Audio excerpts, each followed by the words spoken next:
So let's now welcome the candidates to the stage. Vice President Kamala Harris and President Donald Trump.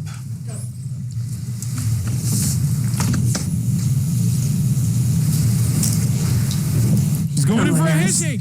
Let's have a good debate. Nice to see you. Have fun. Thank you. Oh! Welcome to you both. It's wonderful to have you. It's an honor to have you both here tonight. Good evening. We are looking forward to a spirited and thoughtful debate. So let's get started. I want to begin tonight with the issue that voters repeatedly say is their number one issue, and that is the economy and the cost of living in this country. Vice President Harris, you and President Trump were elected 4 years ago, and your opponent on the stage here tonight often asks his supporters, are you better off than you were 4 years ago? When it comes to the economy, do you believe Americans are better off than they were 4 years ago?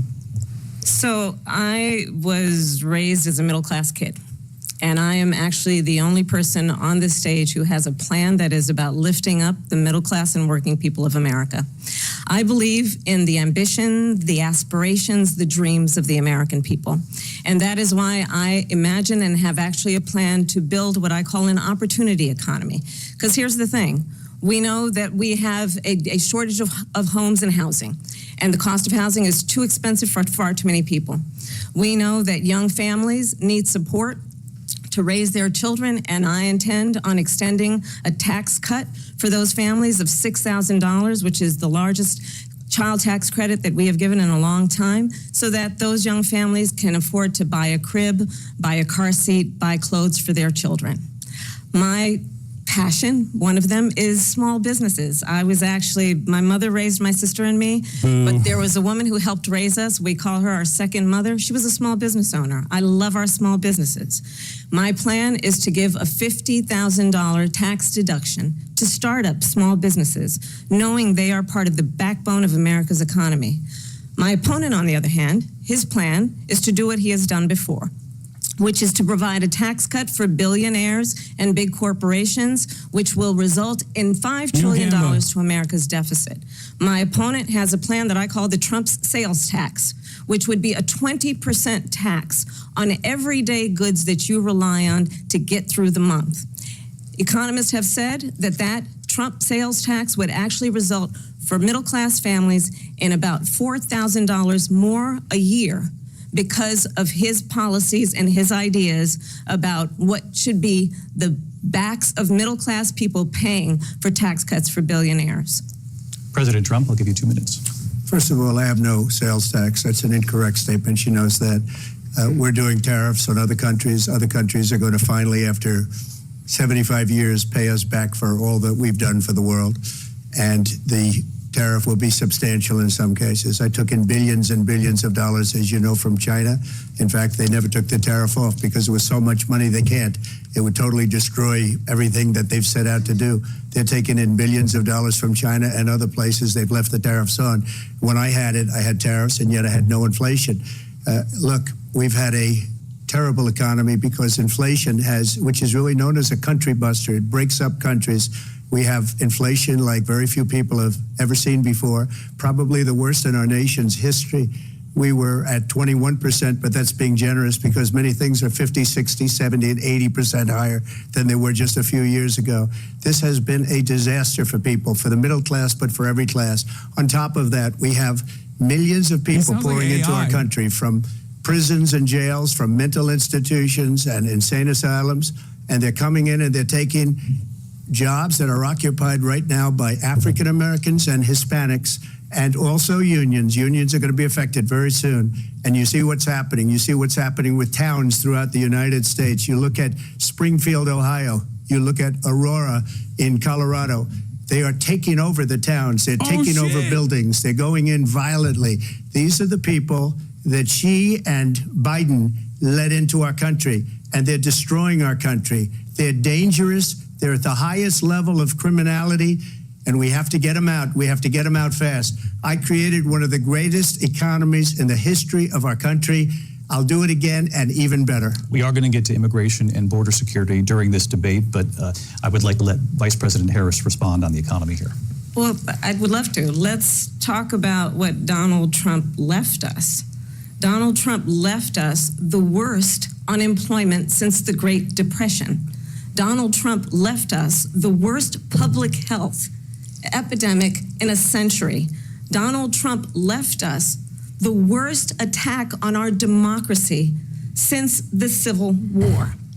And what we have done is clean up Donald Trump's mess. What we have done and what I intend to do is build on what we know are the aspirations and the hopes of the American people. But I'm going to tell you all in this debate tonight, you're going to hear from the same old tired playbook, a bunch of lies, grievances, and name calling. What you're going to hear tonight is a detailed and dangerous plan called Project 2025 that the former president intends on implementing if he were elected again. I believe very strongly that the American people want a president who understands the importance of bringing us together, knowing we have so much more in common than what separates us. And I pledge to you to be a president for all Americans. President Trump will give you a minute here to respond. Number one, I have nothing to do, as you know, and as she knows better than anyone, I have nothing to do with Project 2025. That's out there. I haven't read it. I don't want to read it purposely. I'm not going to read it. This was a group of people that got together. They came up with some ideas, I guess some good, some bad, but it makes no difference. I have nothing to do. Everybody knows I'm an open book. Everybody knows what I'm going to do. Cut taxes very substantially and create a great economy like I did before. We had the greatest economy. We got hit with a pandemic, and the pandemic was not since 1917.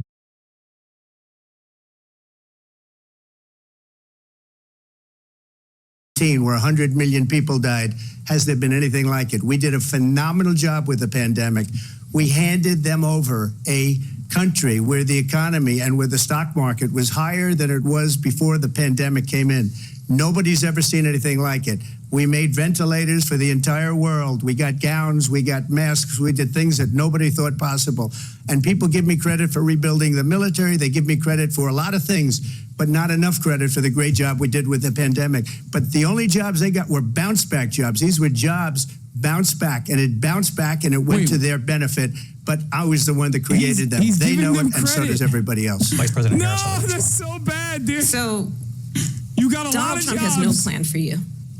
And when you look at his economic plan, it's all about tax breaks for the richest people.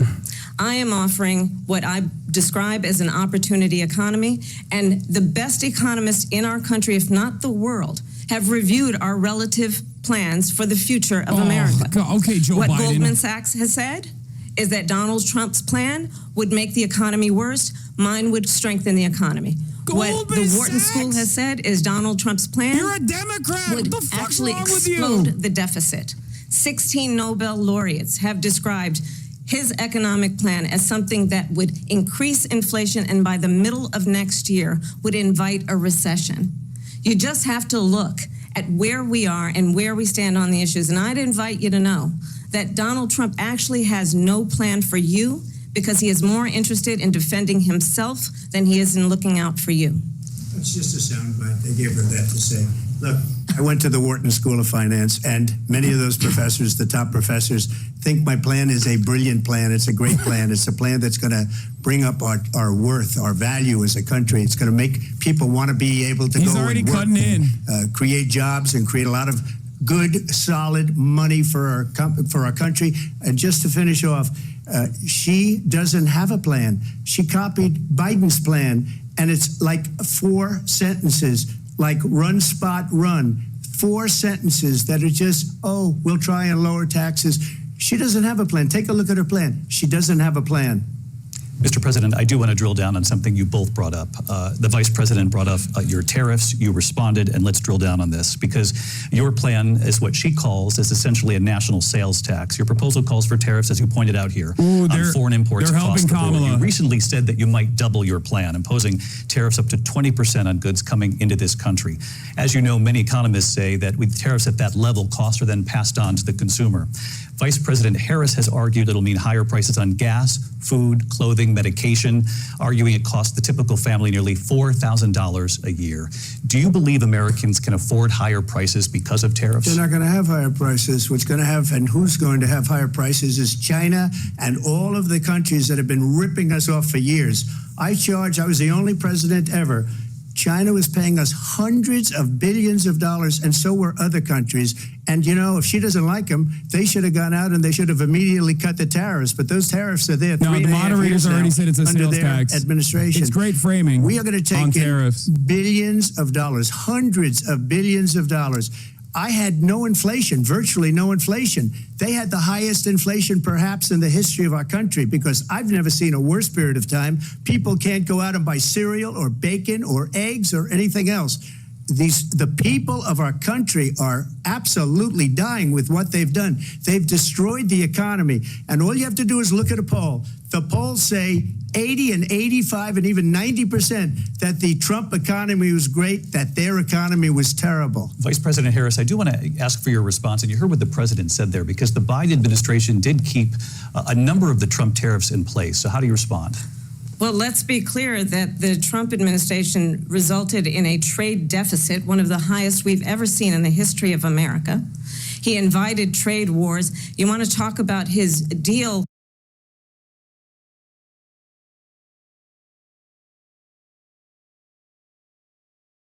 with China? What he ended up doing is, under Donald Trump's presidency, he ended up selling American chips to China to help them improve and modernize their military, basically sold us out, when a policy about China should be in making sure the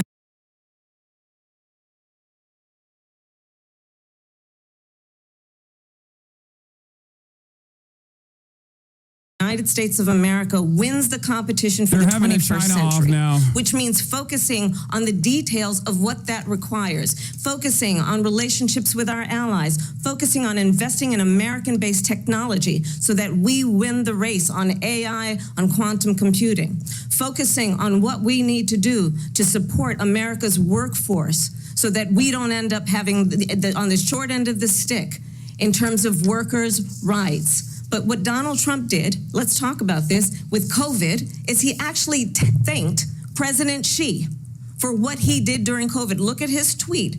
Thank you, President Xi, exclamation point, when we know that Xi was responsible for lacking and not giving us transparency about the origins of COVID. Oh my God, she's like, I can be more of a China hawk than you. Taiwan. We hardly make chips anymore because of philosophies like they have and policies like they have. I don't say her because she has no policy. Everything that she believed 3 years ago and 4 years ago is out the window. She's going to my philosophy now. In fact, I was going to send her a MAGA hat. She's gone to my philosophy. But if she ever got elected, she'd change it. And it will be the end of our country. She's a Marxist. Everybody knows she's a Marxist. Her father's a Marxist professor in economics, and he taught her well. But when you look at what she's done to our country, and when you look at these millions and millions of people that are pouring into our country monthly, where it's, I believe, 21 million people, not the 15 that people say, and I think it's a lot higher than the 21. That's bigger than New York State pouring in. And just look at what they're doing to our country. They're criminals. Many of these people coming in are criminals. And that's bad for our economy, too. You know, you mentioned before, we'll talk about immigration later. Well, bad immigration is the worst thing that can happen to our economy. They have, and she has, destroyed our country with policy that's insane. Almost policy that you'd say they have to hate our country. President Trump, thank you. Lindsay?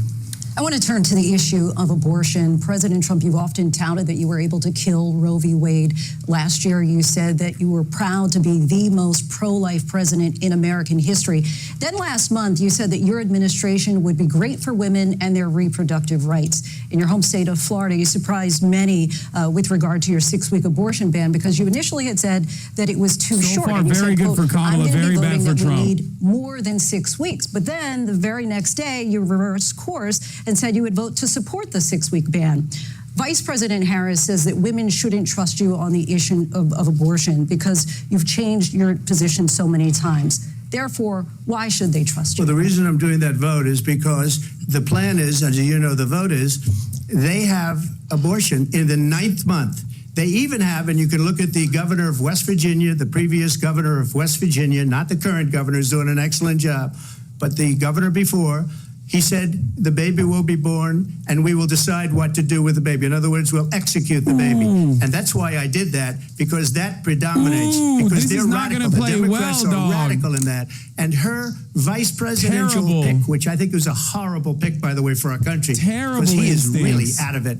But her vice presidential pick says abortion in the 9th month is absolutely fine. He also says execution after birth. It's execution, no longer abortion, because the baby is born, is okay.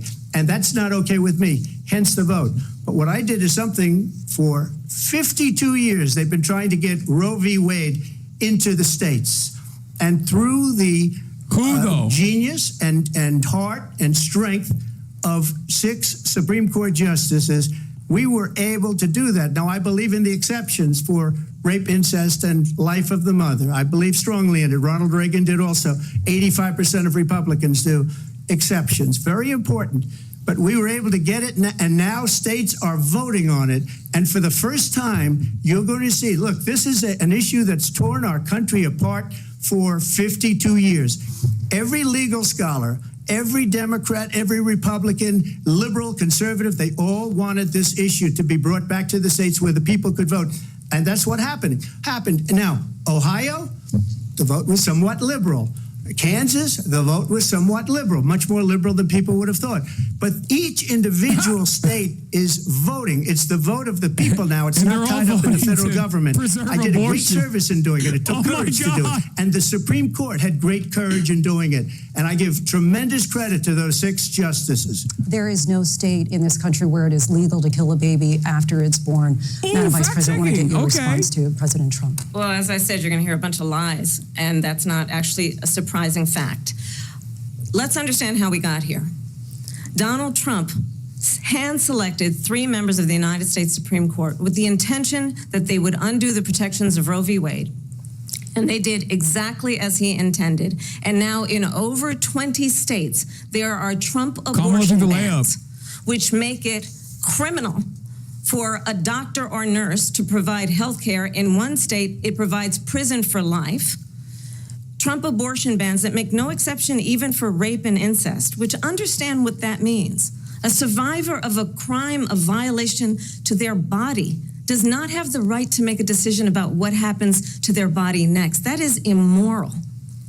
And one does not have to abandon their faith or deeply held beliefs to agree. The government, and Donald Trump certainly, should not be telling a woman what to do with her body. I have talked with women around our country. You want to talk about this is what people wanted? Pregnant women who want to carry a pregnancy to term, suffering from a miscarriage, being denied care in an emergency room because the healthcare providers are afraid they might go to jail, and she's bleeding out in a car in the parking lot. She didn't want that. Her husband didn't want that. A 12 or 13-year-old survivor of incest being forced to carry a pregnancy to term. They don't want that. And I pledge to you, when Congress passes a bill to put back in place the protections of Roe v. Wade, as President of the United States, I will proudly sign it into law. But understand, if Donald Trump were to be reelected, he will sign a national abortion ban. Understand, in his Project 2025, there would be a national abortion, a monitor that would be monitoring your pregnancies, your miscarriages. I think the American people believe that certain freedoms, in particular the freedom to make decisions about one's own body, should not be made by the government. Thank you, Vice President Harris. Wow. Well, there she goes again. Trump it's a lie. So I'm not signing a ban, and there's no reason to sign a ban because we've gotten what everybody wanted. Democrats, Republicans, and everybody else, and every legal scholar wanted it to be brought back into the states, and the states are voting. And it may take a little time, but for 52 years, this issue has torn our country apart. And they wanted it back in the states. And I did something that nobody thought was possible. Definitely outperforming my expectations. The states are now voting. What she says is an absolute lie.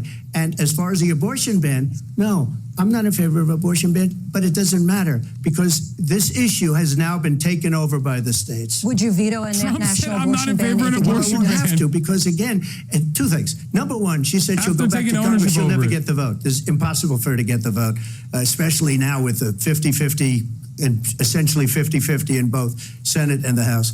She's not going to get the vote. She can't get the vote. She won't even come close to it. So it's just talk. You know what it reminds me of when they said they're going to get student loans? This will have down ballot and it ended up consequences. being a total catastrophe. Trump is literally The student pointing to loans, gridlock and then deliberate I think deliberate probably her obstructionism. boss, if you call him a boss, he spends all his time on the beach. But look, her boss went out All and she said, needs to do we'll in do this it situation again. is be We'll like, do it a yeah, that's different why we way. need to It went out, fucking got vote for rejected Democrats again down ballot. by the Supreme Court. So all these students got taunted with this whole thing about this whole idea. And how unfair that would have been, part of the reason they lost, to the millions and millions of people that had to pay off their student loans. They didn't get it for free. But they were saying it's the same way that they talked about that they talk about abortion. But if I could just get a yes or no, because your running mate, J.D. Vance, has said that you would veto it if it did come to your desk. Well, I didn't discuss it with J.D. in all fairness. J.D., and I don't mind if he has a certain view, but I think he was speaking for me, but I really didn't.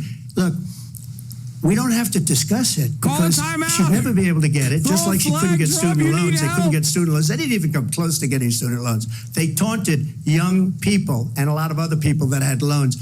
They can never get this approved. So it doesn't matter what she says about going to Congress. Well, wonderful. Let's go to Congress. Do it. But the fact is that for years they wanted to get it out of Congress and out of the federal government. And we did something that everybody said couldn't be done. And now you have a vote of the people on abortion.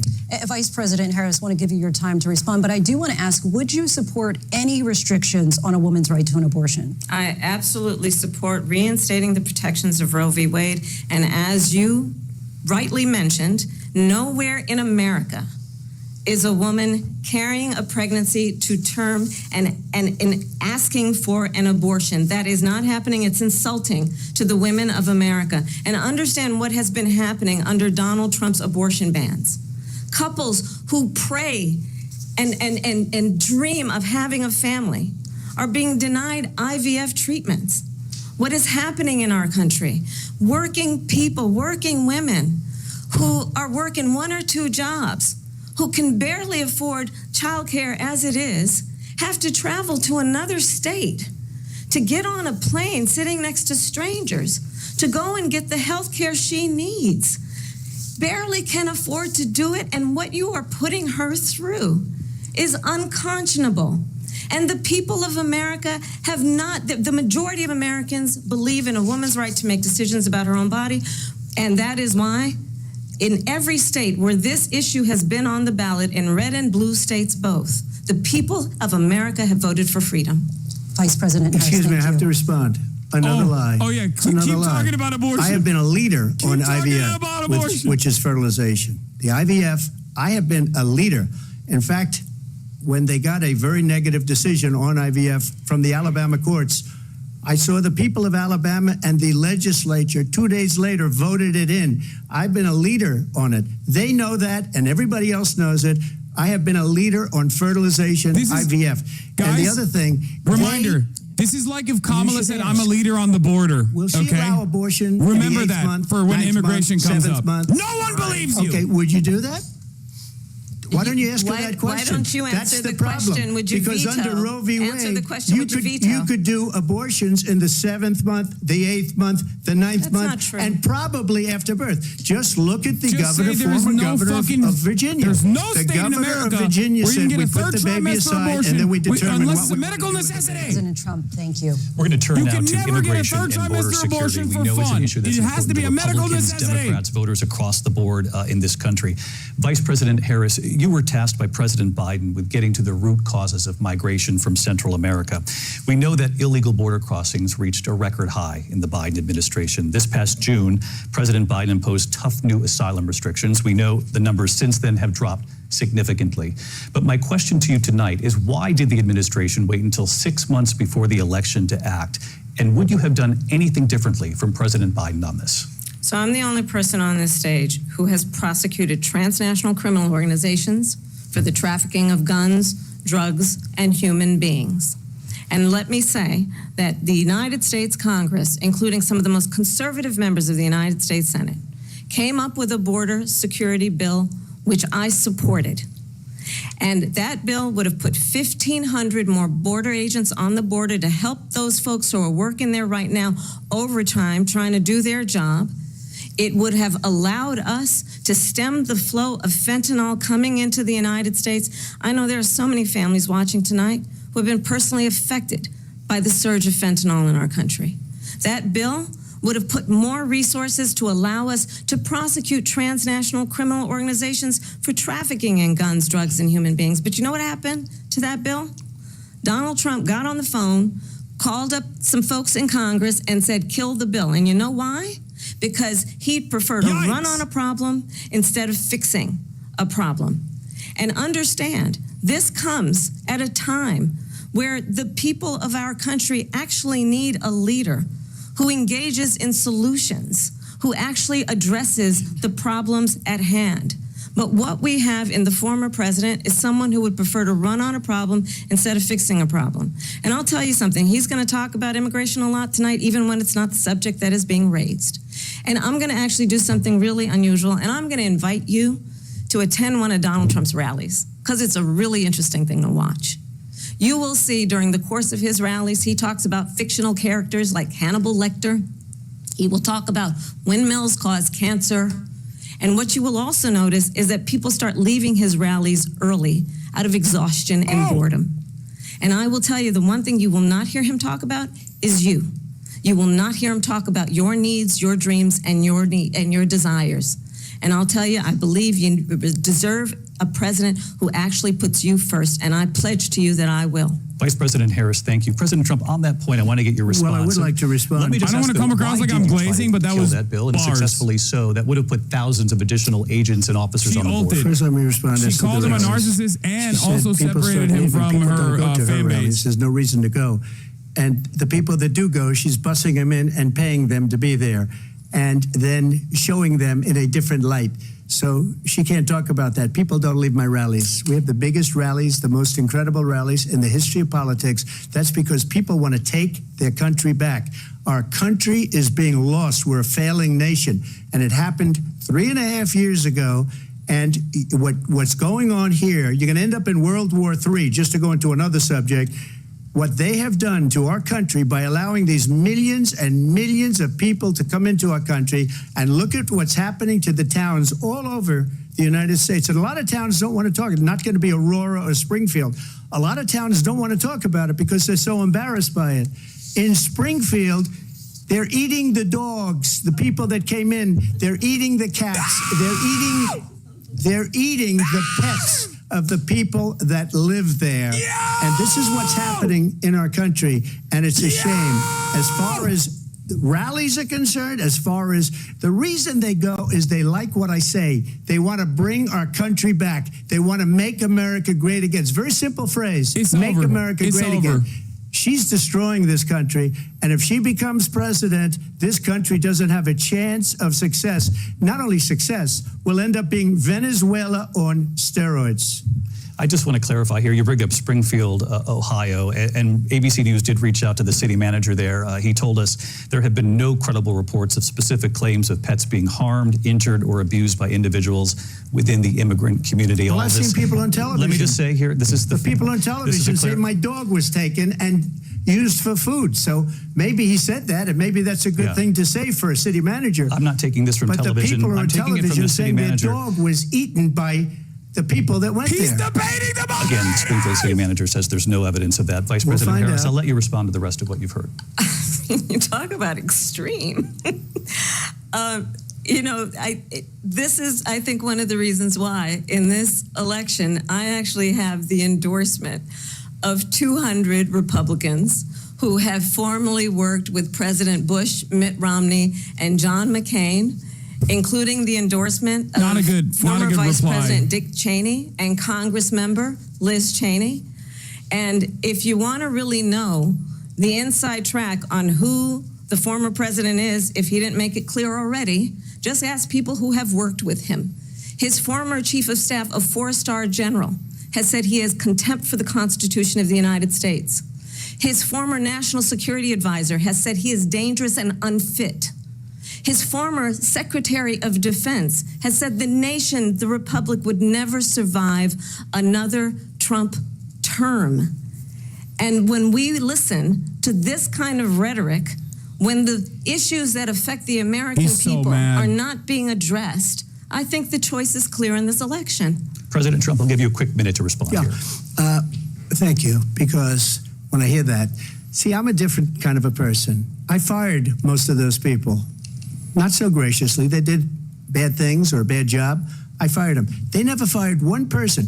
They didn't fire anybody having to do with Afghanistan and the Taliban and the 13 people whose were just killed, viciously and violently killed. And I get to know the parents and the family.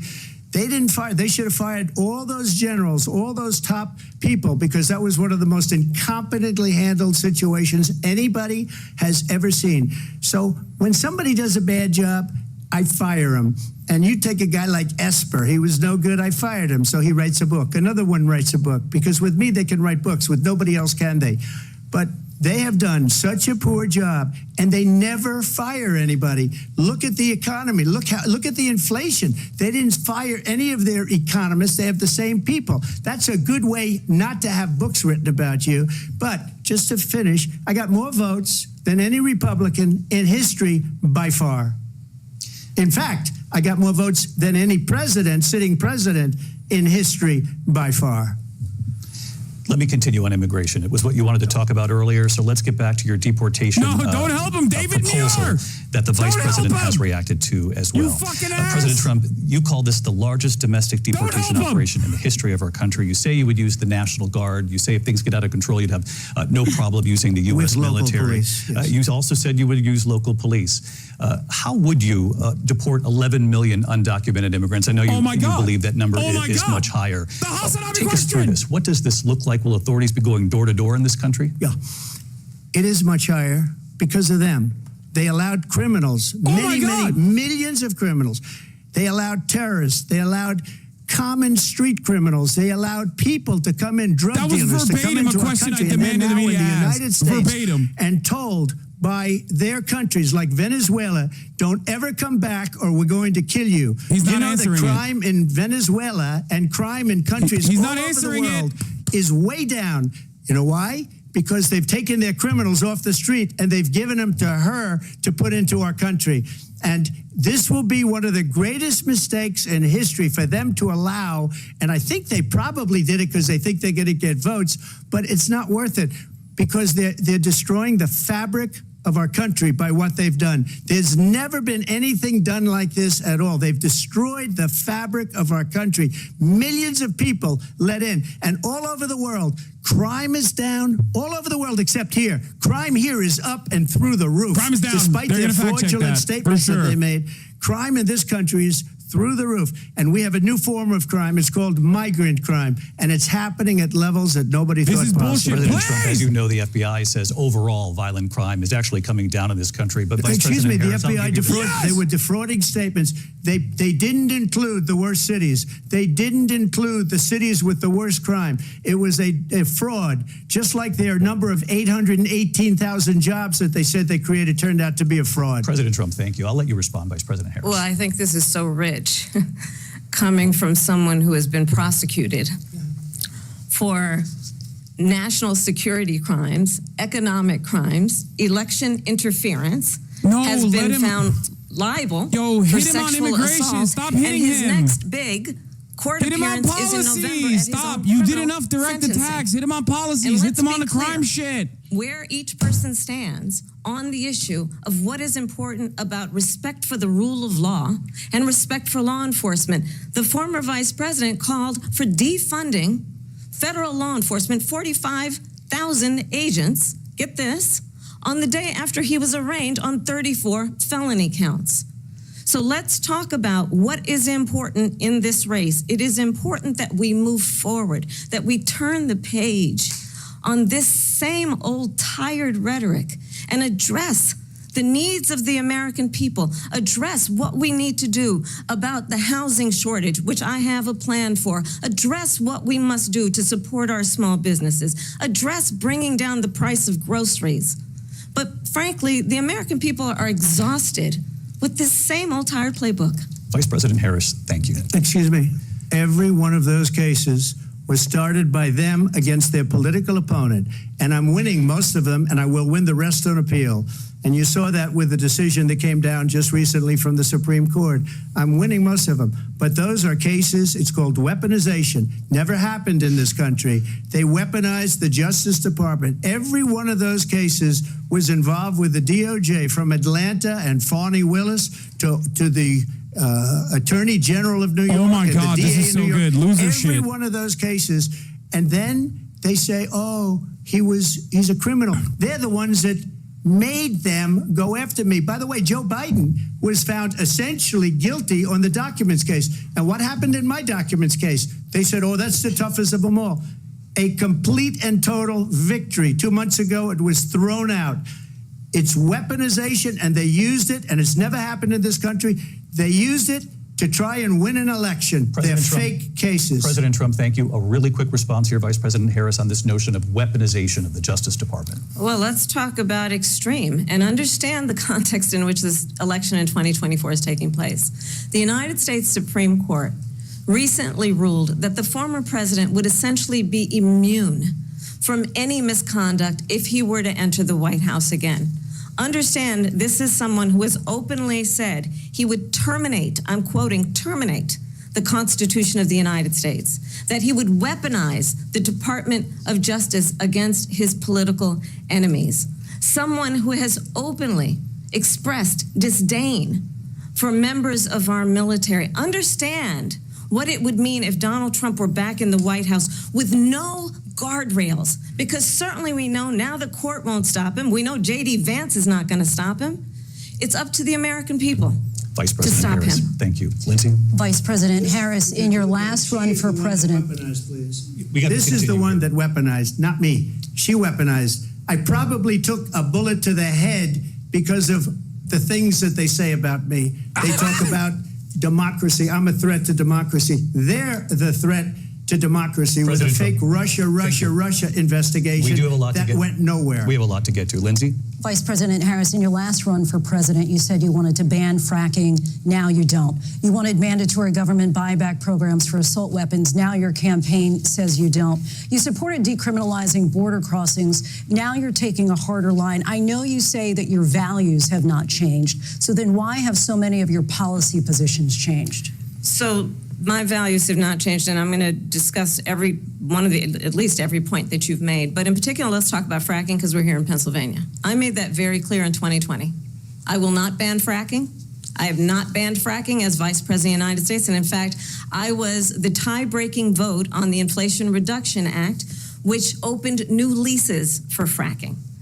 My position is that we have got to invest in diverse sources of energy so we reduce our reliance on foreign oil. We have had the largest increase in domestic oil production in history. Drill, baby, drill. Because of an approach that recognizes that we cannot over-rely on foreign oil. And she made a single As it point that relates isn't to my preaching to the values, mythical let me tell you, conservative I grew undecided up voter. a middle-class kid raised by a hardworking abortion. mother who worked and saved and was able to buy our first home when I was a teenager. The values I bring to the importance of home ownership, knowing not everybody got handed $400 million on a silver platter and then filed bankruptcy 6 times, is a value that I bring to my work, to say we are going to work with the private sector and home builders to increase 3 million homes, increase by 3 million homes by the end of my first term. My work that is related to having a friend when I was in high school who was sexually assaulted by her stepfather. And my focus then on protecting women and children from violent crime is based on a value that is deeply grounded in the importance of standing up for those who are most vulnerable. My work that is about protecting Social Security and Medicare is based on long-standing work that I have done, protecting seniors from scams. My values have not changed. And what is important is that there is a president who actually brings values and a perspective that is about lifting people up and not beating people down and name calling. The true measure of the leader is the leader who actually understands the strength is not in beating people down, it's in lifting people up. I intend to be that president. President Trump, your Well, first of response? all, I wasn't given $400 million. I wish I was. My father was a Brooklyn builder, Brooklyn, Queens, and a great father, and I learned a lot from him. But I was given a fraction of that, a tiny fraction, and I built it into many, many billions of dollars, many, many billions. And when people see it, they are even surprised. So we don't have to talk about that. Fracking, she's been against it for 12 years. Defund the police, she's been against that forever. She gave all that stuff up very wrongly, very horribly, and everybody's laughing at it, okay? They're all laughing at it. She gave up at least 12 and probably 14 or 15 different policies. Like, she was big on defund the police. In Minnesota, she went out, wait a minute, I'm talking now, if you don't mind, please. Does that sound familiar? She went out in Minnesota and wanted to let criminals that killed people, that burned down Minneapolis, she went out and raised money to get them out of jail. She did things that nobody would ever think of. Now she wants to do transgender operations on illegal aliens that are in prison. This is a radical left liberal that would do this. She wants to confiscate your guns, and she will never allow fracking in Pennsylvania. If she won the election, fracking in Pennsylvania will end on day one. Just to finish, one thing so important in my opinion. So I got the oil business going like nobody has ever done before. When they took over, they got rid of it, started getting rid of it, and the prices were going up the roof. They immediately let these guys go to where they were. I would have been 5 times, 4 times, 5 times higher, because you're talking about 3.5 years ago. They got it up to where I was because they had no choice, because the prices of energy were quadrupling and doubling. You saw what happened to gasoline. So they said, let's go back to Trump. But if she won the election, the day after that election, they'll go back to destroying our country, and oil will be dead, fossil fuel will be dead, we'll go back to windmills, and we'll go back to solar, where they need a whole desert to get some energy to come out of it. You ever see a solar plant? By the way, I'm a big fan of solar, but they take 400, 500 acres of desert President soil. Trump, we have a These lot are of not good issues things that for we the have to get environment to. that We're she out of time. understands. Thank you. Lindsay, thank you. We have an election in just 56 days. And I want to talk about the peaceful transfer of power, which, of course, we all know is a cornerstone of our democracy, and the role of a president in a moment of crisis. Mr. President, on January 6th, you told your supporters to march to the Capitol. You said you would be right there with them. The country and the world saw what played out at the Capitol that day, the officers coming under attack. Aides in the West Wing say you watched it unfold on television off the Oval Office. You did send out tweets, but it was more than 2 hours before you sent out that video message telling your supporters to go home. Is there anything you regret about what you did on that day? You just said a thing that isn't covered. Peacefully and patriotically, I said during my speech, not later on. Peacefully and patriotically. And nobody on the other side was killed. Ashley Babbitt was shot by an out-of-control police officer. The other side, you mean Congress members? Shot her. It's a disgrace. Not even a single. Mike But Pence we wasn't didn't even do hanged. this group of people that have been treated so badly. I ask, what about all the people that are pouring into our country and killing people that she allowed to pour in? She was the border czar. Remember that. She was the border czar. She doesn't want to be called the border czar because she's embarrassed by the border. In fact, she said at the beginning, "Oh, I'm surprised you're not talking about the border yet." That's because she knows what a bad job they've done. What about those people? When are they going to be prosecuted? When are these people from countries all over the world, not just South America? They're coming in from all over the world, David, all over the world, and crime rates are down all over the world because of it. But let me just when ask are those, David, when are those people going to be prosecuted? When are the people that burned down Minneapolis going to be prosecuted? Or in Seattle? They went into Seattle. They took over a big percentage of the city of Seattle. More people were prosecuted during the BLM protest than But let me just January 6th. More people have been prosecuted during the Palestine protest than January 6th. It's a very simple question as we move forward toward another election. Is there anything you regret about what you did on that day? Yes or no? I had nothing to do with that other than they asked me to make a speech. I showed up for a speech. I said, I think it's going to be big. I went to Nancy Pelosi and the mayor of Washington, D.C., and the mayor put it back in writing, as you know. I said, you know, this is going to be a very big rally or whatever you want to call it, And again, it wasn't done by me. It was done by others. I said, I'd like to give you 10,000 National Guard or soldiers. They rejected me. Nancy Pelosi rejected me. It was just 2 weeks ago. Her daughter has a tape of her saying she is fully responsible for what happened. They want to get rid of that tape. It would have never happened if Nancy Pelosi and the mayor of Washington did their jobs. I wasn't responsible for security. Nancy Pelosi was responsible. She didn't do her job. The question was about you as president, not about former Speaker Pelosi, but I do want Vice President Harris to respond here. I was at the Capitol on January 6th. I was the vice president-elect. I was also an acting senator. I was there. And on that day, the President of the United States incited a violent mob to attack our nation's capital, to desecrate our nation's capital. On that day, 140 law enforcement officers were injured, and some died.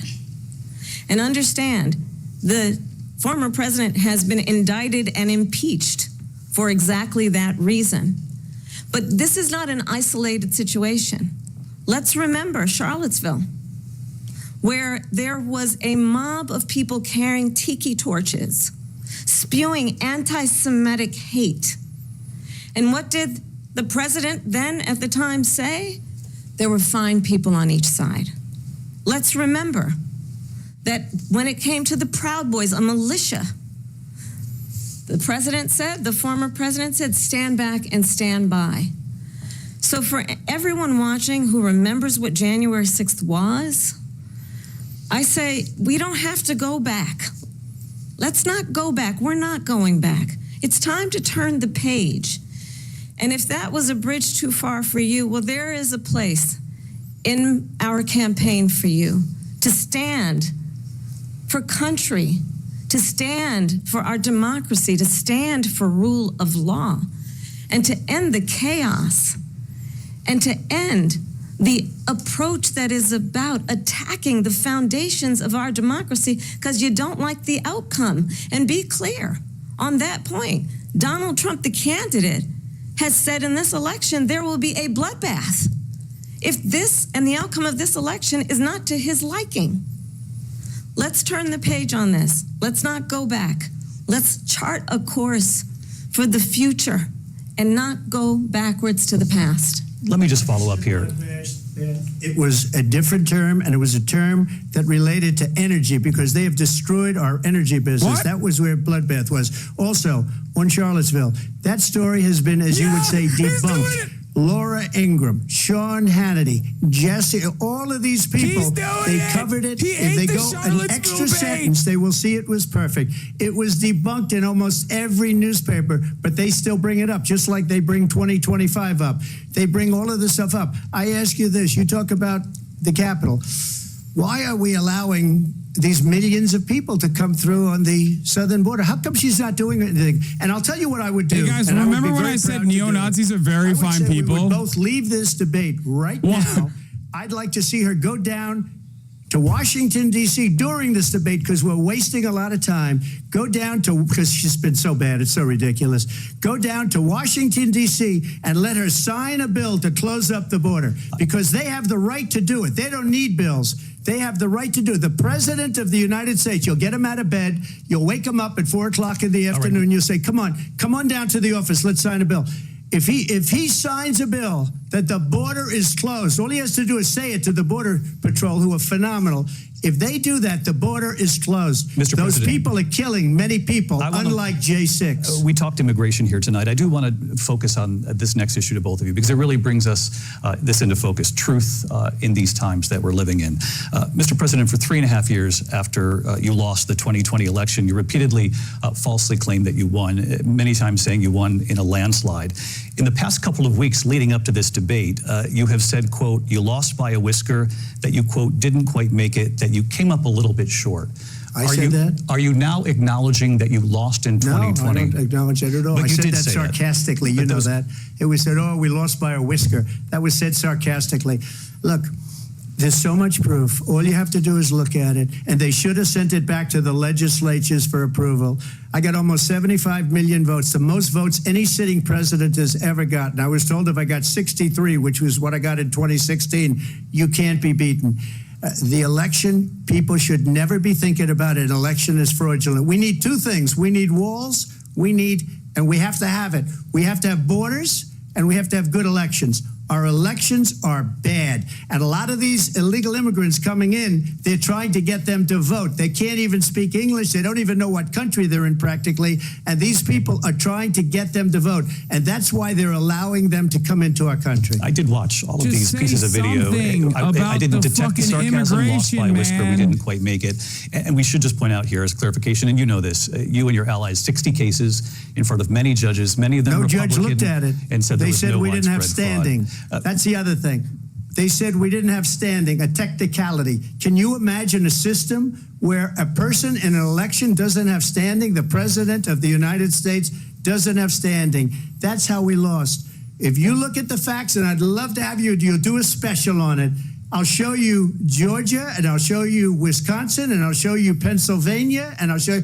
We have so many facts and statistics, but you know what? That doesn't matter, because we have to solve the problem that we have right now. That's old news. And the problem that we have right now is we have a nation in decline, and they have put it into decline.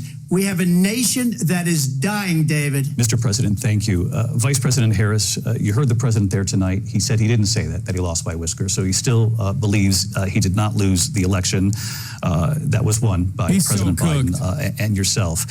But I do want to ask you about something that's come up in the last couple of days. This was a post from President Trump about this upcoming election just weeks away. He said, when I win, those people who cheated, and then he lists donors, voters, election officials, he says will be prosecuted to the fullest extent of the law, which will include long-term prison sentences. One of your campaign's top lawyers responded saying, we won't let Donald Trump intimidate us. We won't let him suppress the vote. Is that what you believe he's trying to do here? Donald Trump was fired by 81 million people. So let's be clear about that. And clearly he is having a very difficult time processing that. But we cannot afford to have a president of the United States who attempts, as he did in the past, to upend the will of the voters in a free and fair election. And I'm going to tell you that I have traveled the world as Vice President of the United States, and world leaders are laughing at Donald Trump. I have talked with military leaders, some of whom worked with you, and they say you're a disgrace. And when you then talk in this way in a presidential debate and deny what over and over again are court cases you have lost because you did in fact lose that election, it leads one to believe that perhaps we do not have in the candidate to my right the temperament or the ability to not be confused about fact. That's deeply troubling, and the American people deserve better. I'll give you 1 minute to respond, Mr. President. Let me just say about world leaders.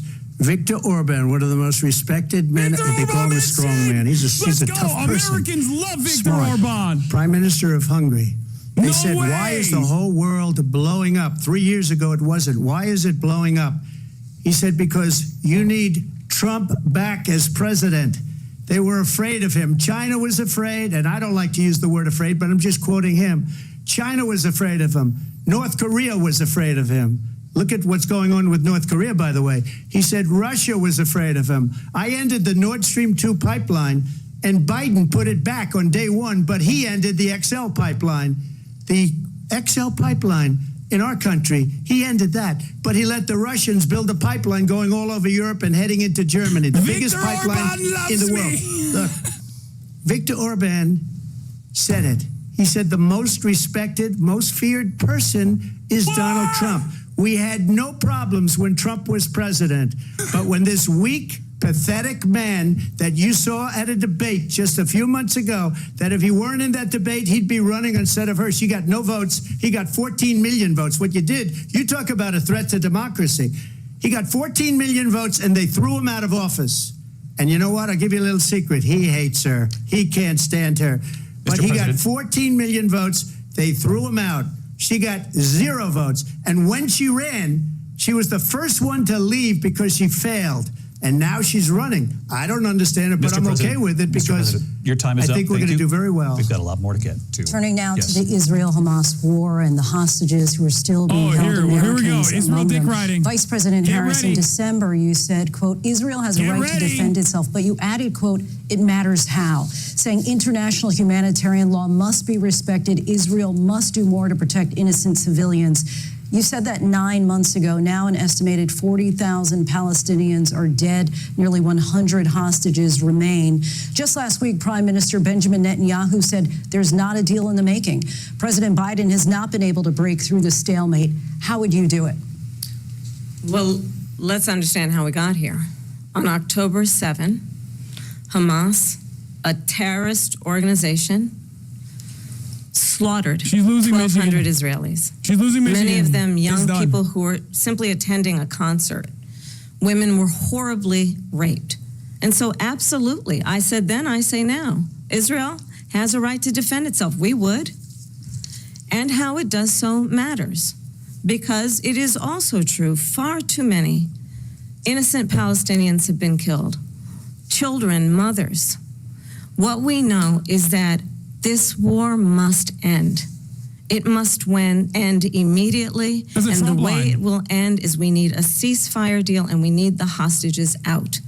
And so we will continue to work around the clock on that. Work around the clock, also understanding that we must chart a course for a two-state solution.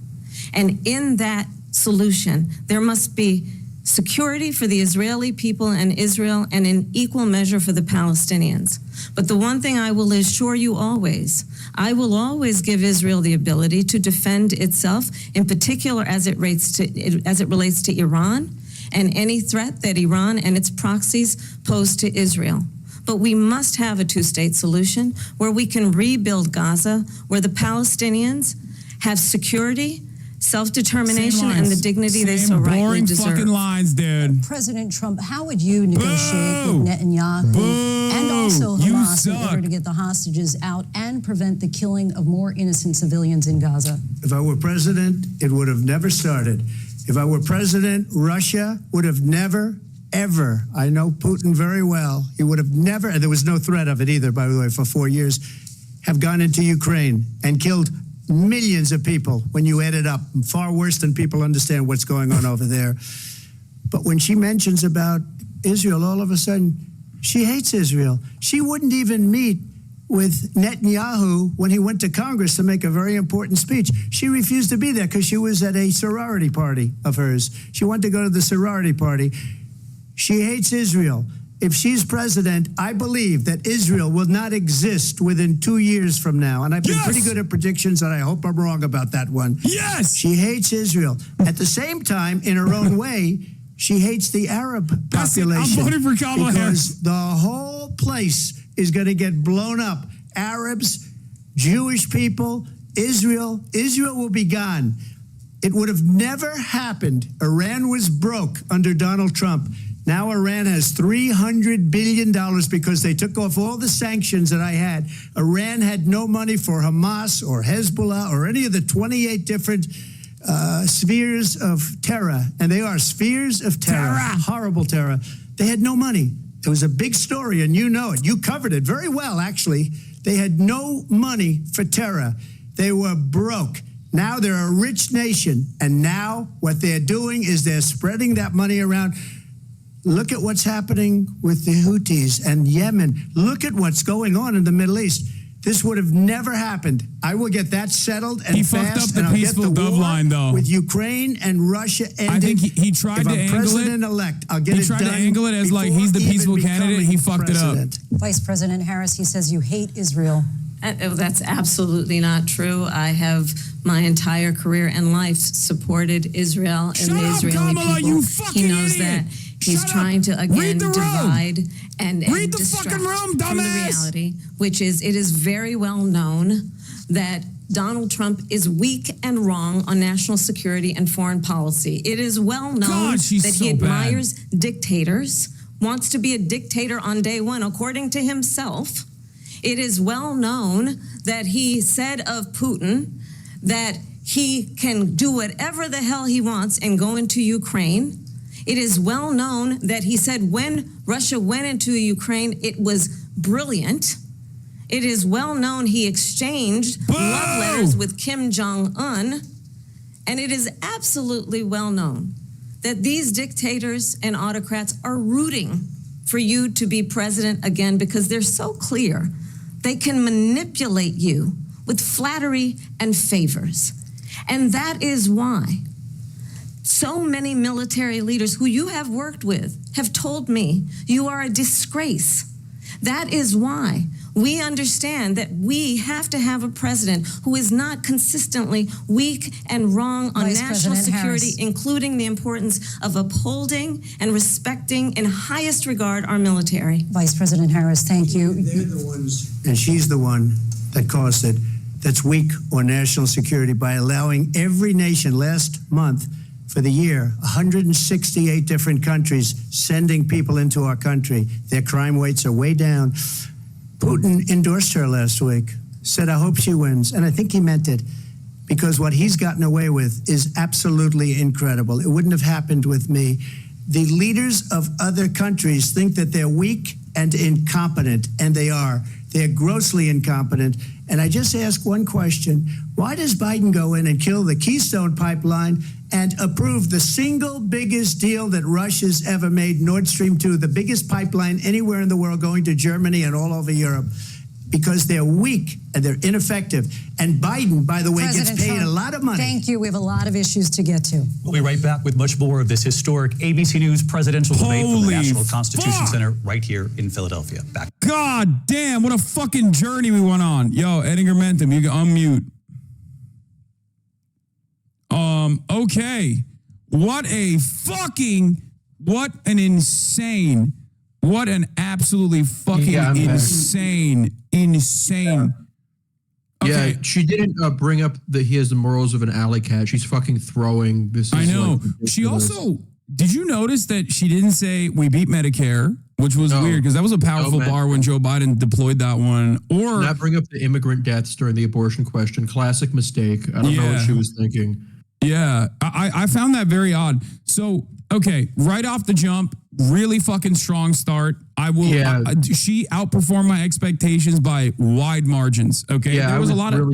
I was really blown away in the abortion thing. That was legitimately really impressive. Yeah, no, she did a fucking fantastic. Like, she was not doing the classic like Mamala, coconut tree Harris shit at all. Straight to She the hasn't point. laughed. She's hardly laughed at all. She laughed one time. There was a couple moments. I am unimaginably frustrated with the immigration stuff for obvious reasons. Yeah. I think that is like, that's really bad to just leave on the table in general because Trump is just like getting increasingly insane on this issue. At least point it out. Like the least you can do. He's been groipified. Yeah. Like He's so fucking groiped up. Like the way he's talking about fucking the Haitians eating cats. Like I can't believe he just straight up said that. Did you see the Eric Erickson thing where he was freaking out? Like, congratulations on getting the shit on national TV, you fucking morons. Yeah, it is unimaginable. But like honestly, again, it is up to Kamala Harris at that moment. Like you can't rely on David Muir's sexy ass every time to fucking offer you a goddamn lifeline every single moment that the debate is occurring. You know what I mean? And he did. Yeah. His sexy ass was out there being hot and also doing a lot more fact checking than I thought it was going to happen. Yeah, I've actually really liked them. I've been like pleasantly surprised. Bringing up the number of Palestinians who have been killed. Like I didn't expect that. I thought it was cool. Yeah, it was shocking. Jake Tapper would never. Okay, Jake Tapper would be like what, 10 Palestinians that maybe died and they deserved it. That's what he would say. Yeah, they killed themselves actually. Yeah, Dana Bash would be hitting both of them on not being sufficiently pro-Israel. So that is actually shocking, like the decent amount of moderation that's occurring here. But the Israel dick riding portion was fucking awful. It was disastrous. It was expected. And I think that it will, in my opinion, it will have electoral consequences. I don't know how you feel about that. We can talk about that after the fact. I think that like it's just a larger thing that like with her team's fucked up mindset because she's kept all the Biden people. They just feel like for some reason they can't ever meaningfully break from Biden. I feel like the ingredients were here for her to have a bad performance. Like a lot of her lines are canned. A lot of the like bait on Trump looks kind of corny and like a non sequitur if he doesn't respond to it. Yeah. But And like he ate it every time. Even the Charlottesville one, like she would do throwaways, bro. She would just like kind of drop random ones in there, and he would be like, "Nope, I remember that, and I'm gonna address it," which is shocking. Like it is worse than I thought, and I think like the failure point, like he was already shitty even against Joe Biden, if you recall. But like Joe Biden obviously was cratering so hard that nobody even paid attention to how bad Trump was. Having said that, like you really saw it from the jump. But it absolutely fell apart after the crowd size shit. Like people are leaving your campaigns, I think, was like the pivotal moment of the debate. Because he's been seething. He's been seething. Yeah, he hasn't stopped chirping since then.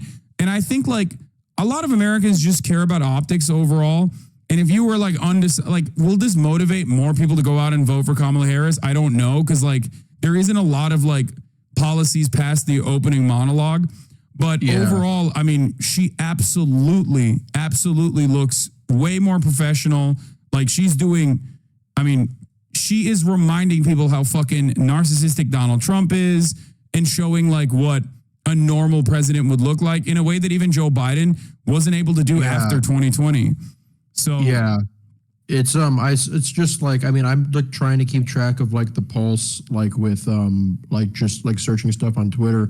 If you search Celtic Shaq, everybody's saying that he looks like Celtic Shaq. They're saying he's an insult to Celtic Shaq. Oh, there it is, back. Yeah. Let's see if he can clutch us out.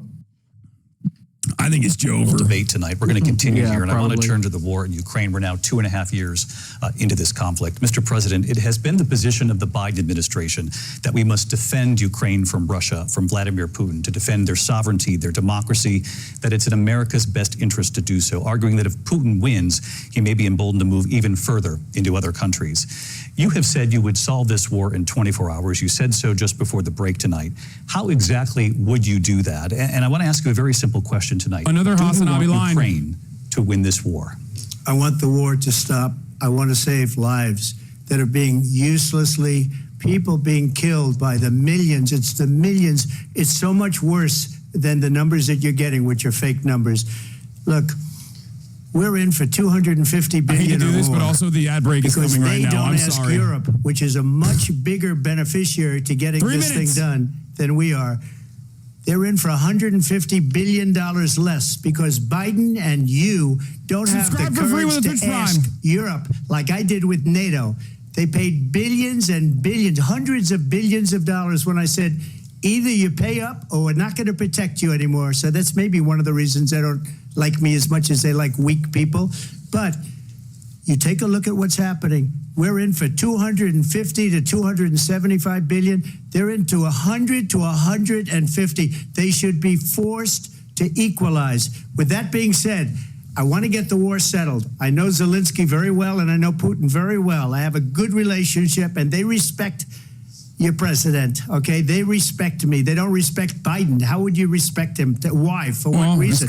He hasn't even made a phone call in 2 years. It's not Biden, it's Kamala. To anybody. They don't even try and get it. That is a war that's dying to be settled. I will get it settled before I even become president. If I win, when I'm president-elect, and what I'll do is I'll speak to one, I'll speak to the other, I'll get them together. That war would have never happened.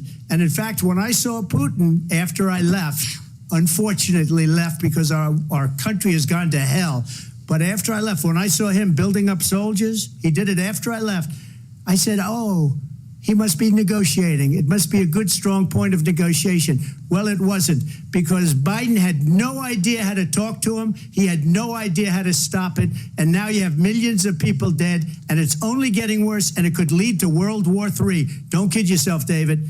We're playing with World War III, and we have a president that we don't even know if where is our president? We don't even know if he's a president. And just to clarify they here. threw him out of a campaign like a dog. We don't even know. Is he our president? But we have a president, Mr. President, that doesn't know he's alive. Your time is up. Just to clarify in the question, do you believe it's in the U.S. best interest for Ukraine to win this war, yes or no? I think it's the U.S. best interest to get this war finished and just get it done. All right. Negotiate a deal, because we have to stop all of these human lives from being destroyed. I want to take this to Vice President Harris. I want to get your thoughts on support for Ukraine in this moment, but also as Commander-in-Chief, if elected, how would you deal with Vladimir Putin, and would it be any different from what we're seeing from President Biden? Well, first of all, it's important to remind the former president, you're not running against Joe Biden, you're running against me.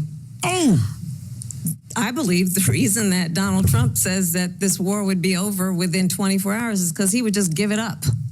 And that's not who we are as Americans. Let's understand what happened here. I actually met with Zelensky a few days before Russia Trump will look better invaded, on this, I think. tried through force to change territorial boundaries, to defy one of the most important international rules and norms, which is the importance of sovereignty and territorial integrity. And I met with President Zelensky. I shared with him American intelligence about how he could defend himself. He has no policy, Days though, later, so it I went to doesn't matter. NATO's eastern flank, to Poland and Romania. And through the work that I and others did, we brought 50 countries together to support Ukraine in its righteous defense. And because of our support, because of the air defense, the ammunition, the artillery, the javelins, the Abrams tanks that we have provided, Ukraine stands as an independent and free country. If Donald Trump were president, Putin would be sitting in Kyiv right now. And understand what that would mean, because Putin's agenda is not just about Ukraine. Understand why the European allies and our NATO allies are so thankful that you are no longer president, and that we understand the importance of the greatest military alliance the world has ever known, which is NATO, and what we have done to preserve the ability of Zelensky and the Ukrainians to fight for their independence. Otherwise, Putin would be sitting in Kyiv with his eyes on the rest of Europe, starting with Poland. And why don't you tell the 800,000 Polish Americans right here in Pennsylvania how quickly you would give up for the sake of favor and what you think is a friendship with what is known to be a dictator who would eat you for lunch. Vice President Harris, thank you. We've heard from both of you on Ukraine tonight. Afghanistan came up in the last hour. I wanted her to respond to something you said earlier, and I'll give you a minute here. Putin would be sitting in Moscow, and he wouldn't have lost 300,000 men and women, but he would have been sitting in Moscow. Quiet, please.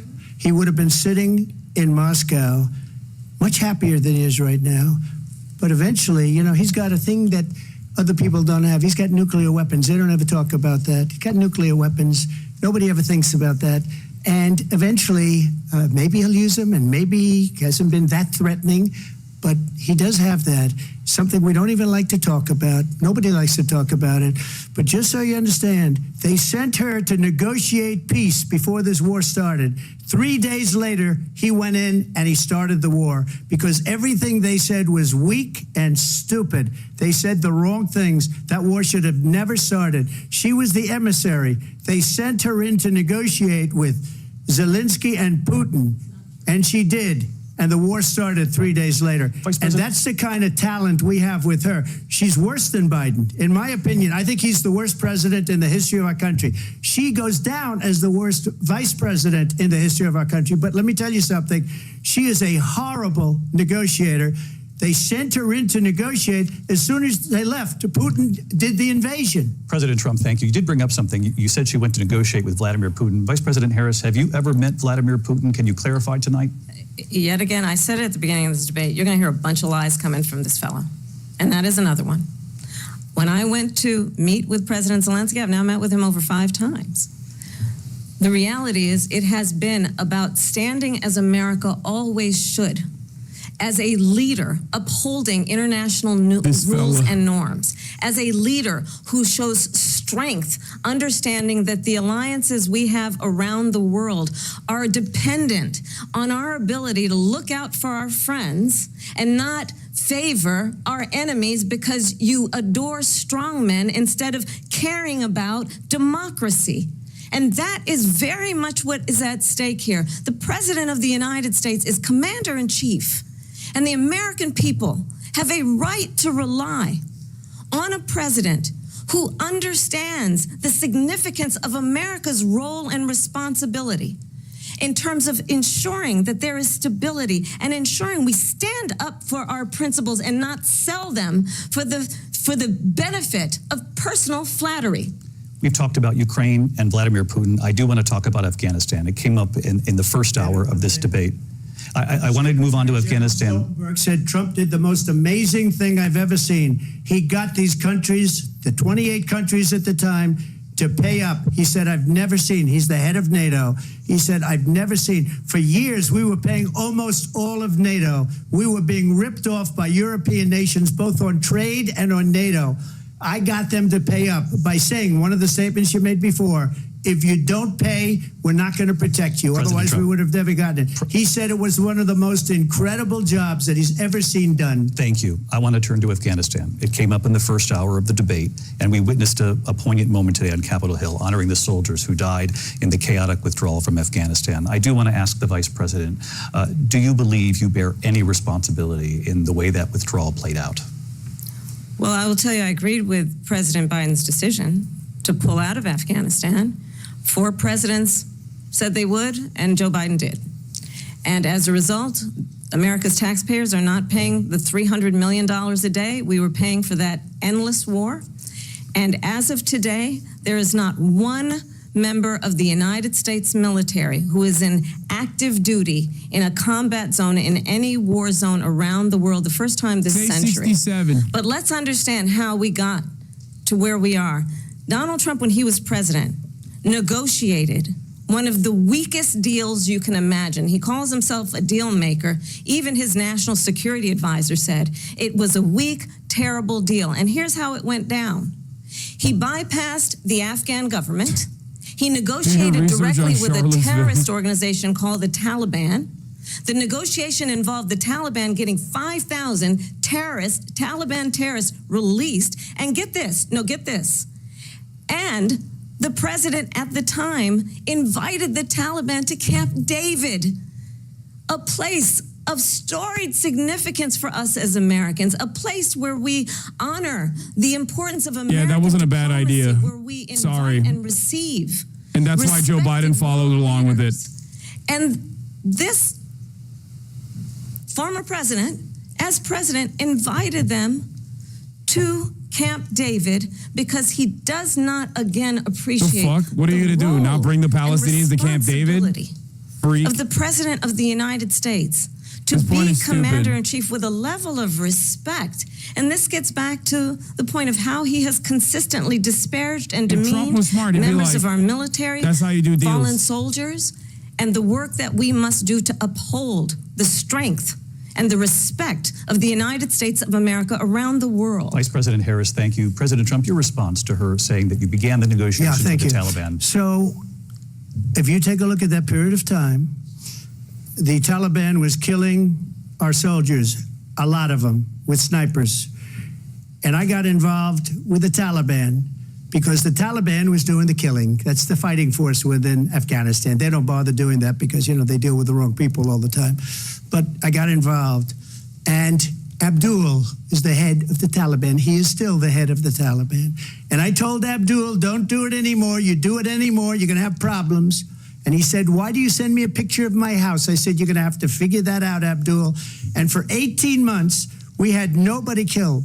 We did have an agreement negotiated by Mike Pompeo. 18 months. I mean, Abdul, his house was a prison, dog. He was in prison. You took him out of prison. We were getting out. We would have been out faster than them, but we wouldn't have lost the soldiers. You literally we wouldn't took have him left out of prison. many Americans behind, and we wouldn't have What left. is going on? We wouldn't have left $85 billion worth of brand new, beautiful military equipment behind. And just to finish, they blew it. The agreement said you have to do this, and they didn't do it. They didn't do it. The agreement was terminated by us because they didn't do what they were supposed to do. I want to move on. And these people did the worst withdrawal, and in my opinion, the most embarrassing moment in the history of our country. And by the way, that's why Russia attacked Ukraine, because they saw how incompetent she and her boss are. President Trump, thank you. I want to move on now to race and politics in this country. Mr. President, you recently said of Vice President Harris, quote, "I didn't know she was black until a number of years ago when she happened to turn black, and now she wants to be known as black." That's bad. I want to ask a bigger picture question here tonight. Why do you believe it's appropriate to weigh in on the racial identity of your opponent? I don't, and I don't care. I don't care what she is. I don't care. You make a big deal out of something. I couldn't care less. Whatever she wants to be is okay with me. But those were your words, so I'm asking. I don't know. I mean, all I can say is I read where she was not black, that she put out, and I'll say that. And then I read that she was black, so bad. and that's okay. Either one was okay with me. That's up to her. That's up to her. Vice President Harris, your thoughts on this? I think it's, I mean, honestly, I think it's a tragedy that we have someone who wants to be president who has consistently, over the course of his career, attempted to use race to divide the American people. You know, I do believe that the vast majority of us know that we have so much more in common than what separates us, and we don't want this kind of approach that is just constantly trying to divide us, and especially by race. And let's remember how Donald Trump started. He was land, he owned buildings, and he was investigated because he refused to rent property to black families. Let's remember, this is the same individual who took out a full-page ad in the New York Times Hey, landlord. calling for the execution of 5 young black and Latino boys who were innocent, the Central Park 5. Took out a full-page ad calling for their execution. This is the same individual who spread birther lies about the first black president of the United States. And I think the American people want better than that, want better than this, want someone who understands, as I do, I travel our country. We see in each other a friend. We see in each other a neighbor. We don't want a leader who is constantly trying to have Americans point their fingers at each other. I meet with people all the time who tell me, can we please just have discourse about how we're going to invest in the aspirations and the ambitions and the dreams of the American people? Knowing that regardless of people's color or the language their grandmother speaks, we all have the same dreams and aspirations and want a president who invests in those, not in hate and division. Vice President Harris, thank you. Lindsay? President Trump, this is now your 3rd time. This is the most divisive presidency in the history of our country. There's never been anything like it. They're destroying our country, and they come up with things like what she just said. Going back many, many years, when a lot of people, including Mayor Bloomberg, agreed with me on the Central Park 5, they admitted, they said, they pled guilty. And I said, well, if they pled guilty, they badly hurt a person, killed a person ultimately. And if they pled guilty, then they pled, we're not guilty. But this is a person that has to stretch back years, 40, 50 years ago, because there's nothing now. I built one of the greatest economies in the history of the world, and I'm going to build it again. It's going to be bigger, better, and stronger. But they're destroying our economy. They have no idea what a good economy is. Their oil policies, every single policy. And remember this, she is Biden. You know, she's trying to get away from Biden. I don't know the gentleman, she says. She is Biden. The worst inflation we've ever had. A horrible economy because inflation has made it so bad that she can't get away with that. Thank you. Your time is up, Lindsay. I want to respond to that, though. I want to just respond briefly. Clearly, I am not Joe Biden, and I am certainly not Donald Trump. And what I do offer is a new generation of leadership for our country, one who believes in what is possible, one who brings a sense of optimism about what we can do instead of always disparaging the American people. I believe in what we can do to strengthen our small businesses, which is why I have a plan. Let's talk about our plans and let's compare the plans. I have a plan to give startup businesses $50,000 tax deduction to pursue their ambitions, their innovation, their ideas, their hard work. I have a plan, $6,000 for young families for the first year of your child's life to help you in that most critical stage of your child's development. I have a plan that is about allowing people to be able to pursue what has been fleeting in terms of the American dream by offering a help with down payment of $25,000 down payment assistance for first-time home buyers. That's the kind of conversation, I believe, David, that people really want tonight, as opposed to a conversation that is constantly about belittling and name-calling.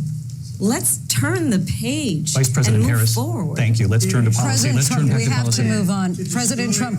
Let's turn to policy, She please. has a plan to defund the police. She has a plan to confiscate everybody's gun. President Trump, she we has do a have to plan move on to not other allow issues. fracking in Pennsylvania or anywhere else. Okay. That's you, what her President. plan is until just recently. I just need Lindsay, to go ahead. respond President because Trump- the President former Trump- president has No, said I'm something sorry. twice that I need to No, respond to. I'm sorry. We're I going just need to to move on, respond Vice one President time Harris. to what he has President said Trump, this multiple is times. now your Yes. third time running for president. You have long vowed to repeal and replace the Affordable Care Act, also known as Obamacare. You have failed to accomplish that.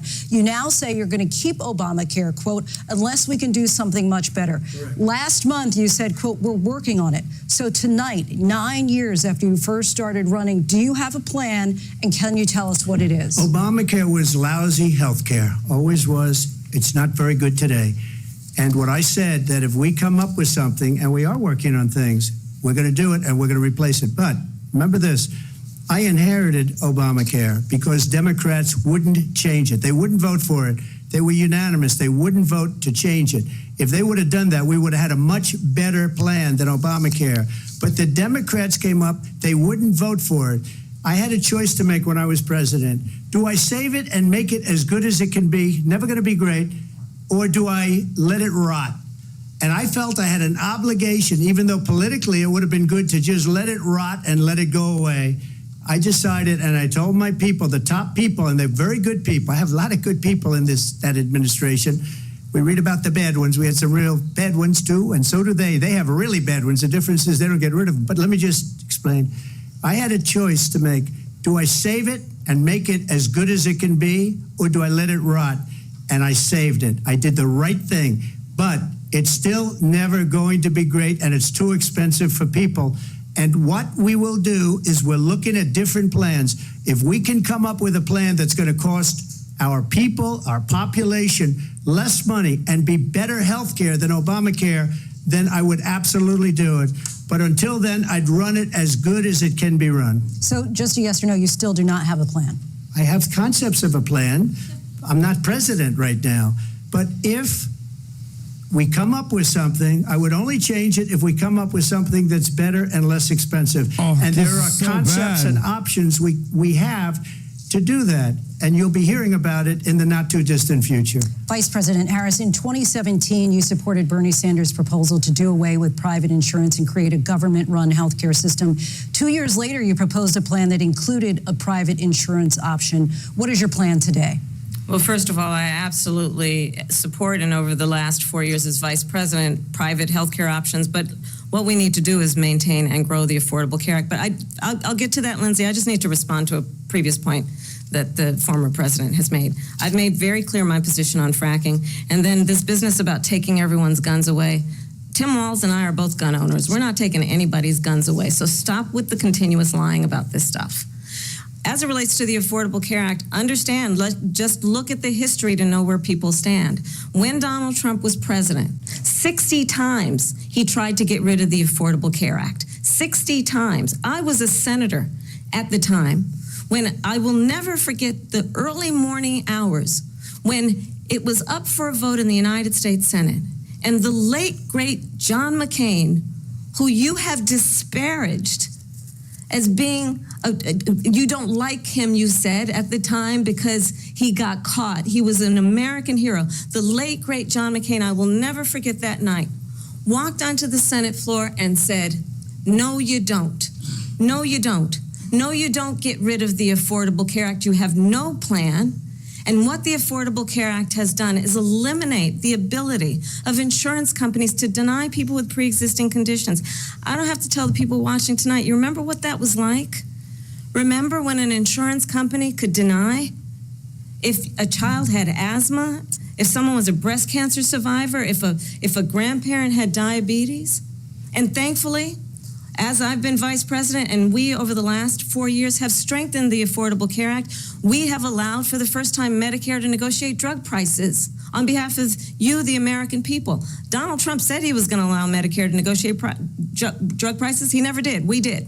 And now we have capped the cost of insulin at $35 a month. Since I've been vice president, we have capped the cost of prescription medication for seniors at $2,000 a year. And when I am president, we will do that for all people, understanding this is where she could pop off the way value harder, I bring though, to on this the policy front. is that This is where access to she health gets care undecided, should like be a people who are right on the and couch not to just come a out and vote privilege for of her. those who can afford it. And the plan has to be to strengthen the Affordable Care Act, not get rid of it. Vice Past is President prologue Harris, thank in terms you. of where Donald Trump stands on that. I want to move to an issue that's important for a She lot made of... a mistake. And number one, John McCain fought Obamacare for 10 years. But it wasn't only him. It were all of the Democrats that kept it going. And you know what? We can do much better than Obamacare, much less money. But He's going to come out for Medicare for all. Private insurance for people, private medical insurance.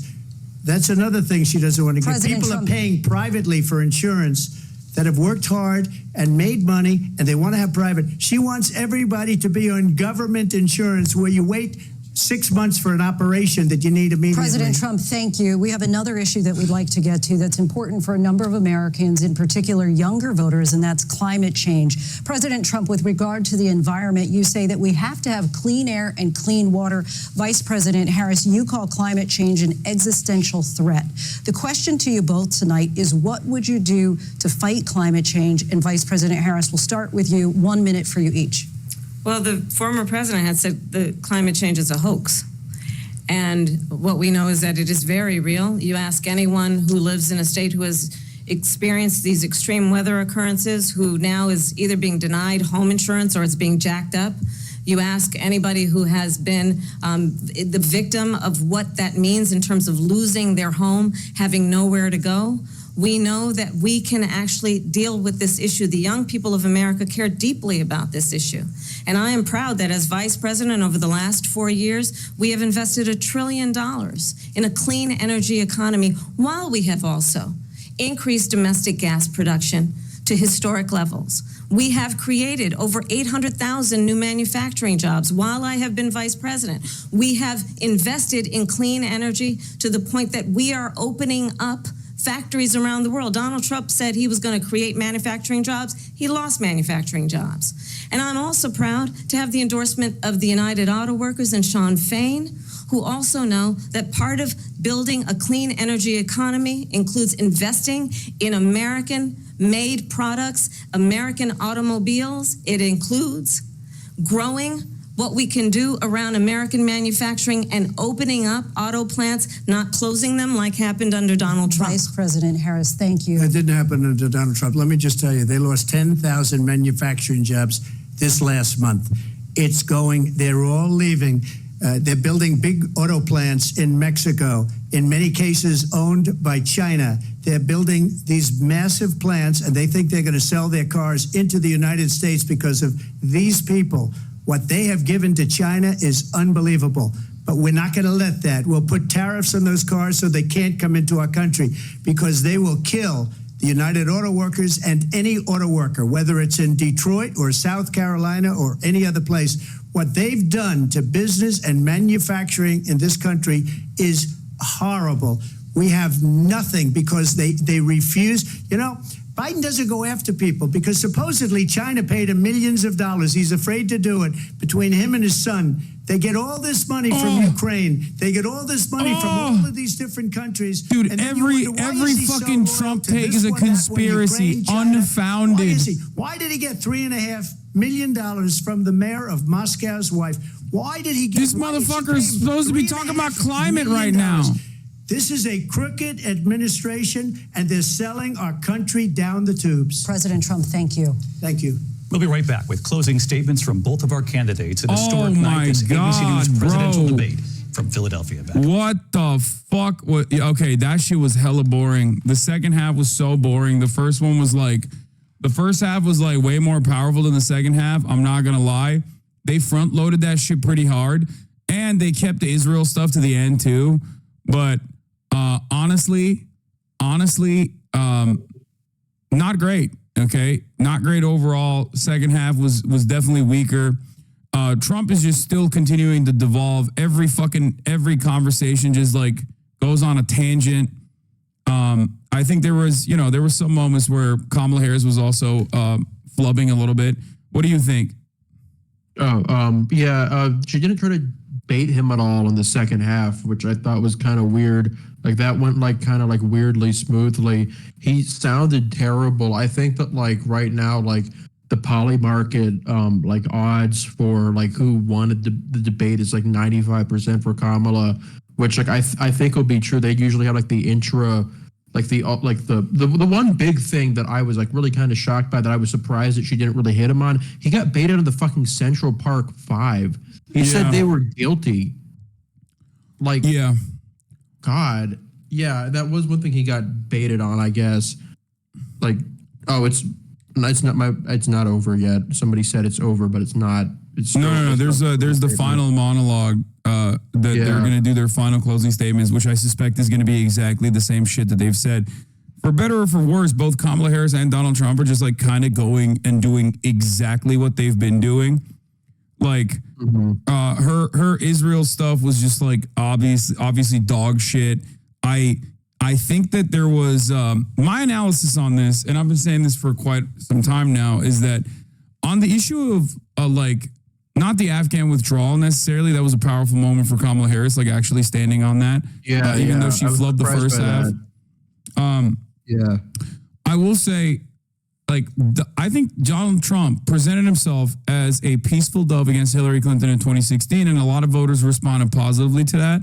Obviously, Clinton had a lot of additional baggage on top of everything else, but he was not even able to do that this time around. I think that could have been 3 points that he could have hammered. He could have been more moderate on immigration. He could have been more moderate, like a little bit, like dialed it back and didn't do like conspiracies and stuff. And I think that would have been more appealing to like a broader audience. But he went way too hard on immigration. And I think that's going to backfire on him. He went way too hard on, like he kept doing this. He kept doing this thing. Like he even did it on abortion, where he was just like obviously lie and would like in an opportunity where like he could technically jam up Kamala Harris and be like, oh, well, do you want third trimester abortions? Like, what point would you ever restrict abortion if you would? Like that kind of question would be. I support Roe. That's the line. They don't ever like say, oh, Roe means you have this sort of type of restriction. Yeah. So that maybe kind of doesn't. But because he was lying about like post-birth abortions and shit, that like he wouldn't even be able to hit like a good line of attack on Kamala Harris on that front. And I think that that similar attitude presented itself even when he was talking about like, you know, Russia and Israel Palestine. Like in a lot of moments where he didn't really talk about Israel Palestine like throughout this entire process throughout the past 11 months. Whenever he did, he presented himself as like the guy who's going to end it, right? The guy who's going to end it all. And I think at this point he should have probably had like some way of ending it. Like he could say something beyond like, nah, I'm just going to end it. That would have worked in 2016, I think, when like the whole concept was like, oh, I'm like this person, I can get shit done. I'm like this competent like outsider. That was like a really big underrated part of his appeal, I think. And that shine has gone off after he's already been president. Like when he has to like kind of say like, oh, half of my administration was morons, but like I'm gonna do it better this time. And also like I don't talk with JD Vance about anything. It's the Celtics Shaq phenomenon. He's Celtics Trump. Yeah. But what I'm saying is like he fucked up on 3 strong suits that he could hammer Kamala Harris on. By going too hard on immigration, he fucked up on that front, and I think like he lied far too much, which kind of cooked him a little bit. I think he also fucked up on fact checkers. They're mauling about ABC. Yeah, everyone is getting mauled about ABC. The debate is coming back, but I think that it was good that they actually did moderate the debate. You shouldn't be able to get away with lying that much on national television on a presidential debate. So fuck everybody. Statements, and Vice President Harris, we begin with you. So I think you've heard tonight 2 very different visions for our country. One that is focused on the future, and the other that is focused on the past, and an attempt to take us backward. But we're not going back. And I do believe that the American people know we all have so much more in common than what separates us, and we can chart a new way forward. And a vision of that includes having a plan, understanding the aspirations, the dreams, the hopes, the ambition of the American people, which is why I intend to create an opportunity economy, investing in small businesses, in new families, in what we can do around protecting seniors, what we can do that is about giving hardworking folks a break and bringing down the cost of living. I believe in what we can do together that is about sustaining America's standing in the world and ensuring that we have the respect that we so rightly deserve, including respecting our military and ensuring we have the most lethal fighting force in the world. I will be a president that will protect our fundamental rights and freedoms, including the right of a woman to make decisions about her own body and not have her government tell her what to do.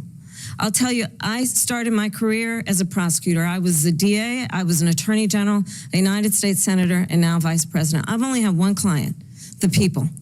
And I'll tell you, as a prosecutor, I never asked a victim or a witness, are you a Republican or a Democrat? The only thing I ever asked them, are you okay? And that's the kind of president we need right now. Someone who cares about you and is not putting themselves first. I intend to be a president for all Americans and focus on what we can do over the next 10 and 20 years to build back up our country by investing right now in you, the American people. Vice President Harris, thank you. President Trump? So she just started by saying she's going to do this, she's going to do that, she's going to do all these wonderful things. Why hasn't she done it? She's been there for 3.5 years. Oh, this is her opening statement. What are you doing? I mean, closing statement. They've had 3.5 years to create jobs and all the things we talked about. Why hasn't she done it? She should leave right now, go down to that beautiful White House, go to the Capitol, get everyone together and do the things you want to do, but you haven't done it and you won't do it because you believe in things that the American people don't believe in. You believe in things like we're not going to frack. We're not going to take fossil fuel. We're not going to do things that are going to make this country strong, whether you like it or not. Germany tried that, and within 1 year, they were back to building normal energy plants. We're not ready for it. We can't sacrifice our country for the sake of bad vision. But I just ask one simple question. This is reverse 2016 in some ways. Why didn't she do it? We're a failing nation.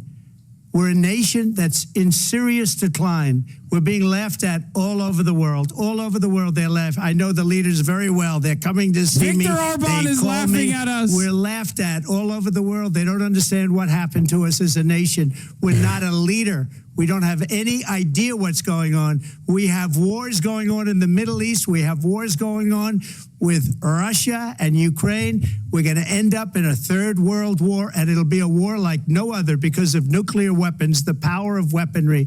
I rebuilt our entire military.